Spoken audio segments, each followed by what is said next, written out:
Lucie, au vu de la journée, vous la vouliez vraiment cette médaille, hein. Ça a été expéditif. Hein. Expéditif, non, quand même pas. J'ai pas gagné une point en finale. Mais non, c'était bien. J'ai vraiment vécu une belle journée. Depuis ce matin, je me dis qu'il faut que je reparte avec plein de souvenirs. Et donc, c'est pour ça que je me suis pas mis la pression. J'essaie de pas stresser. Et en fait, ça a marché. Et j'ai passé une superbe journée. En plus d'avoir gagné, j'ai vraiment vécu une de mes plus belles journées de ma carrière. Alors, au début, c'était un rêve. Après, c'est devenu un objectif. Et puis, il y a 4 ans, quand je suis partie de Pékin, j'ai dit bon, on change de catégorie. Et puis, j'essaierai d'avoir l'euro olympique. Et donc, c'était devenu à la fois un objectif, à la fois un défi, parce que je savais aussi que ça allait être dur. Et franchement, je me suis beaucoup entraînée pour ça. Et du coup, je suis fière. Rien ne pouvait vous arrêter finalement aujourd'hui, Lucie, avec le recul.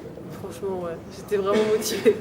J'étais déterminée. Je savais que si j'étais agressive, déterminée et que je prenais tous les matchs à mon compte, je savais qu'il y avait très peu de filles qui pouvaient me résister. Donc au fur et à mesure de la journée, quand j'ai vu les adversaires que je prenais, j'ai dit bon, bah, c'est bon, ça va passer.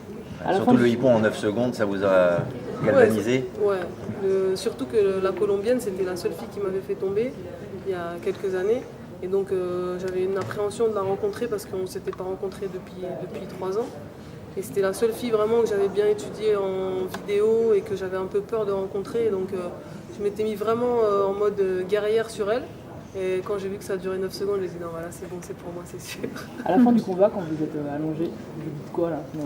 Je me suis dit qu'il fallait que je profite parce qu'en fait, le combat, que ce soit les Jeux Olympiques ou n'importe quelle compète, ça finit pareil, on salue et après les arbitres nous demandent de sortir, ça va trop vite. Donc moi j'avais envie de rester sur le tapis, j'avais envie de prendre mon temps et en même temps c'était un peu la même chose que quand j'avais perdu quoi. Quand j'avais perdu à Pékin, j'étais restée sur le tapis pendant un moment et là je me suis dit attends, il faut que je fasse la même chose mais en bien quoi. La suite, Lucie, ça va être quoi maintenant? La suite, là ce soir Champagne et après vacances et puis après je sais pas, j'avoue que pour moi dans ma tête c'était vraiment ma dernière grosse compétition parce que je sens que j'arrive au bout de quelque chose. Maintenant peut-être un petit défi sur le championnat du monde qu'il y a à Rio l'année prochaine, mais bon on verra.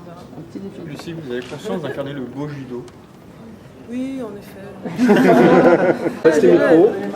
Je l'ai. Super.